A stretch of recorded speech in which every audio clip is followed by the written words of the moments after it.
Live from the campus of Washington and Lee University, this is a Channel 18 Rockbridge News Update. Welcome to the Rockbridge Report Live News Update. I'm Abhigna Pentala. Today is the warmest day we have felt this year. People are outside to enjoy these record-setting temperatures. The current temperature is 81 degrees. That blows away today's record high of 66 set back in 2009. Winds are calm and humidity is low, making this a perfect day to head outside.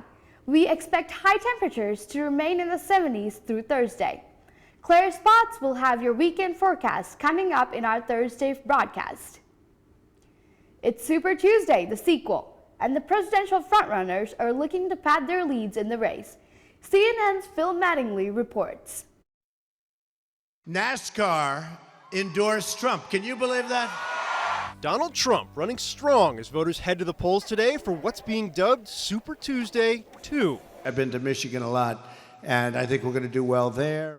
With 150 crucial delegates at stake, Marco Rubio and Ted Cruz hustle to take votes away from Trump.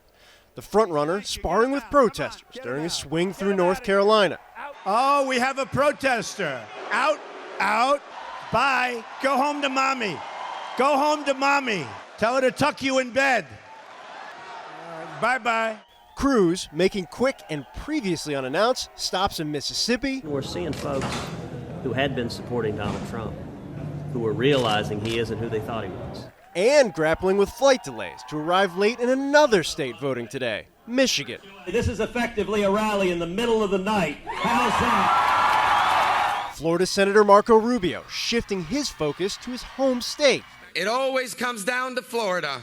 A new poll showing Rubio down by 8 points in the Sunshine State as he continues making the case that he's the best Trump alternative. I'm the only one that has any chance of beating Donald Trump in Florida. So if you don't want Donald Trump to be the Republican nominee, you have to vote for Marco Rubio. And Ohio Governor John Kasich also finishing a push through Michigan before ramping up his own efforts in his must-win home state contest next week. We're going to get some momentum out of Michigan. We're going to win Ohio. There's going to be a campaigning all across the country. It's going to be exciting. Meanwhile, Mitt Romney is telling Republican voters to vote for Marco Rubio today. He sent out a robocall endorsing Rubio, while continuing his message from last week: a Donald Trump presidency would be dangerous for America. Also, the current presidential frontrunners won't face competition from Michael Bloomberg. The former New York City mayor said he was considering an independent bid for the presidency early last month. But in an op-ed today in the Bloomberg View, he says that will not happen. Bloomberg said, quote, "It's clear to me that if I entered the race, I could not win." The Somalia Intelligence Service cooperated with the U.S. airstrike Saturday, an intelligence official said today.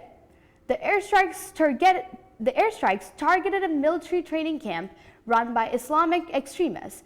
The Pentagon said the militants were an imminent threat against U.S. troops and peacekeeping forces in Somalia. The strikes killed more than 50 al-Shabaab militants. The U.S. Supreme Court ruled in favor of Georgia's recognition of a same-sex parent adoption on Monday. Georgia originally granted both the birth and non-birth parents joint custody after the couple separated. In September, the Alabama Supreme Court ruled that Georgia had misinterpreted Georgia law, but Supreme Court justices upheld Georgia's initial ruling. Justices said that a state must give full faith and credit to another state's decision. Russian tennis star Maria Sharapova announced that she failed a drug test at the Australian Open in late January. She says she takes full responsibility for it and calls it a huge mistake. The medicine contains the substance meldonium, which was banned starting January 1st, 2016. The medicine is prescribed to protect heart tissue, and it was banned by the World Anti-Doping Agency at the beginning of this year. Sharapova says she had been legally taking the medicine for the past 10 years. I made a huge mistake, and I've let my fans down. I've let the sport down that I've been playing since the age of 4, that I love so deeply. Sharapova is the world's highest paid female athlete. Nike announced it suspended her endorsement deals yesterday. The girls' basketball team at Perry McClure High School is advancing to the WHSL Group 1A state semifinals. They have 7 freshmen on the roster and are going to take on the 1A West champion Northwood on Thursday at 10 a.m. in Richmond. That's all for this week's live news update.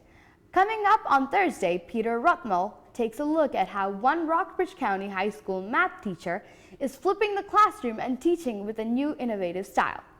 And Barbara Brent has this inside story on what landlords are planning to do with their houses as WNL's third-year housing project progresses. Tune in Thursday at 4:30 for these stories and more, and follow us anytime at rockbridgereport.wlu.edu.